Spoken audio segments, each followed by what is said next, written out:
Hello, welcome to New Vision TV News. I am Ruthi Naseje. The previous obscure Bugangai's Member of Parliament shot the limelight after opposing President Yoweri Museveni's Women is the message that called for an end to beating wives and women.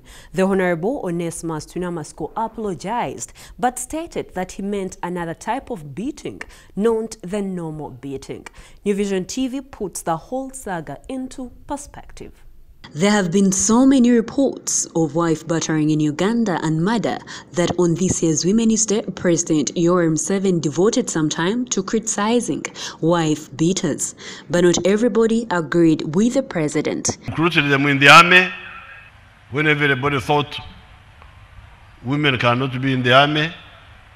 Apart from the army, we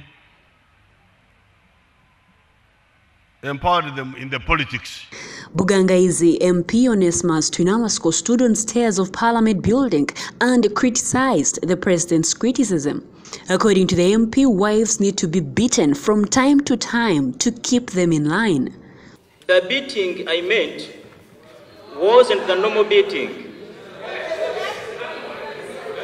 but another type.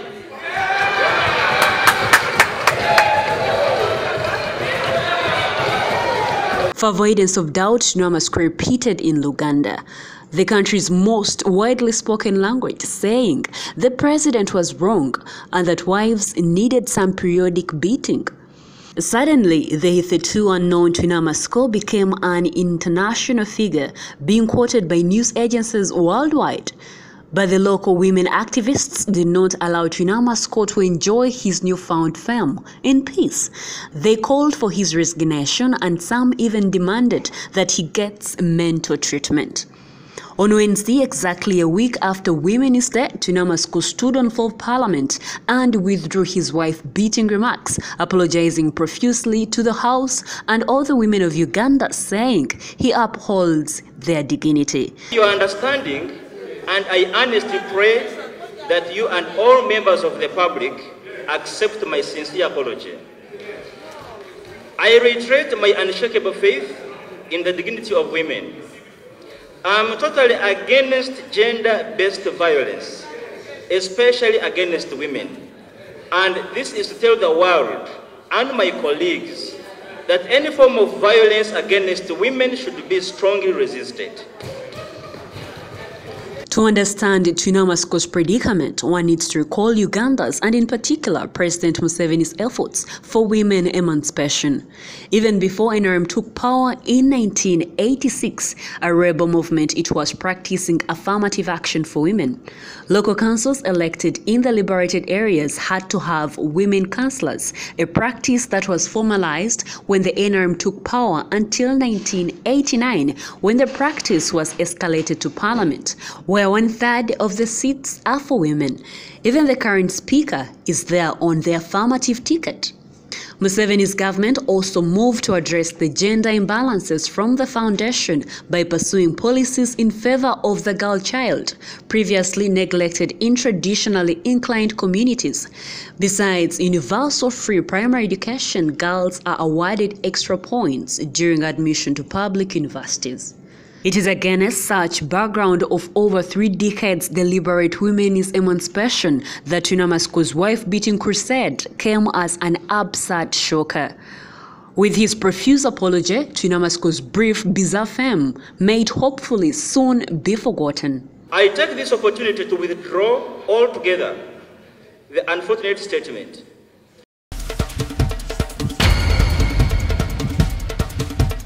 Moving on, the Minister of Works and Transport, Engineer Monica Azuba, unveiled the 17th Engineers Registration Board on Wednesday during the inauguration of the 8-man team at the ministry's head office in Kampala. The board is established by the Engineers Registration Act of 1969 with mandate to regulate and control engineers and their activities and to advise the government in relation to the same. The Engineers Registration Board, chaired by Engineer Dr. Michael Odong, also has Engineer Francis Oklial as deputy and engineers Andrew Chitaka, Elias Bahanda, Michael Pande, Florence Luwama, Peter Balimunsi as members. Affairs, whereas Rona Namgera as the Registrar. Odong revealed that Uganda has universities that admit over 400 students in a single engineering classroom, which is not permissible by international standards.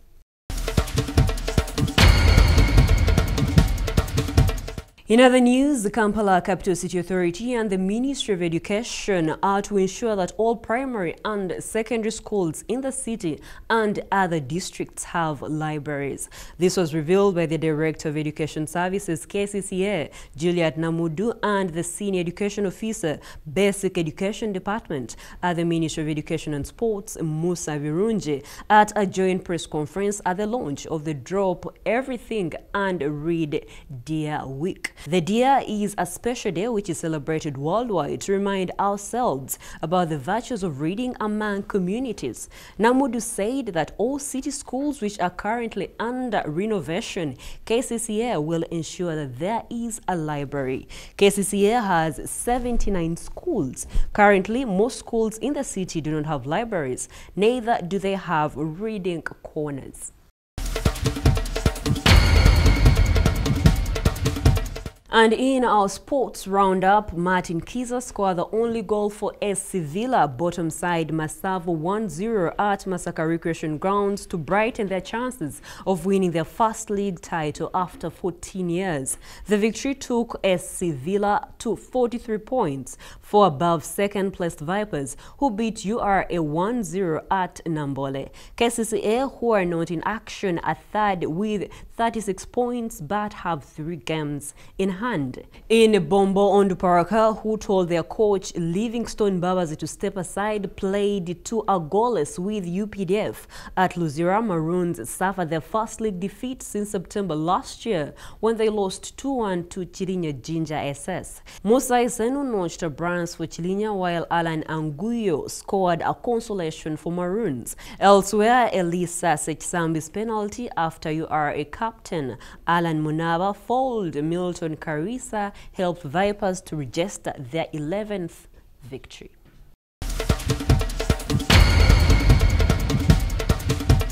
You're still watching New Vision TV, and in our daily Pearl of Africa series, we look at Nansili Falls. These falls are found in Kalangala district on Bukasa Island. Nansili Falls are historical. Locals believe the name Nansili was derived from a lady known as Nansili, who was married to a small god called Mukasa. Nansili Falls are notable for very many beautiful butterflies that harbor in the surrounding vegetation. Kalangala district can be termed as the biggest island on Lake Victoria. Many come to this district by boat or ferry. But within Kalangala district is a waterfall in Bukasa Island that one should not miss. It is called Nansili Island. It is clear Nansili is a top destination tourism area. Many have embraced its offerings. But we ask a question: who is Nansili and how did this place adopt to this name?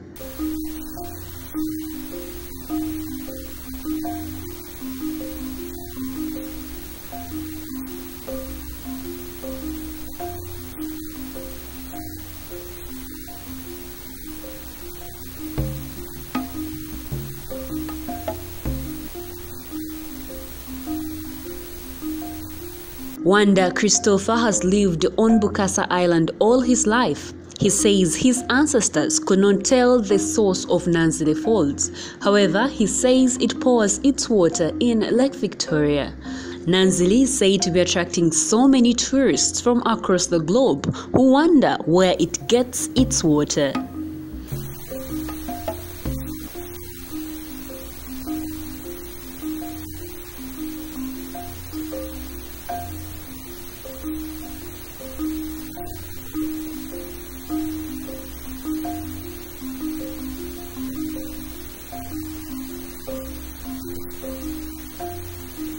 On this visit, tourists had a chance to see Nansili's cave.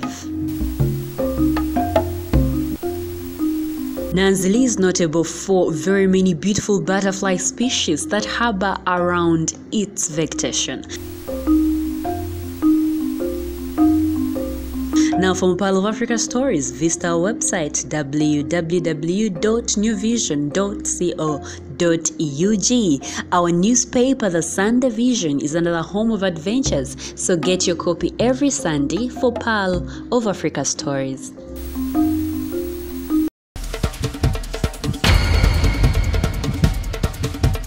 And that's all we had for you. Thank you for watching. Be sure to catch more news updates and other programs here on New Vision TV by visiting our website www.newvision.co.ug.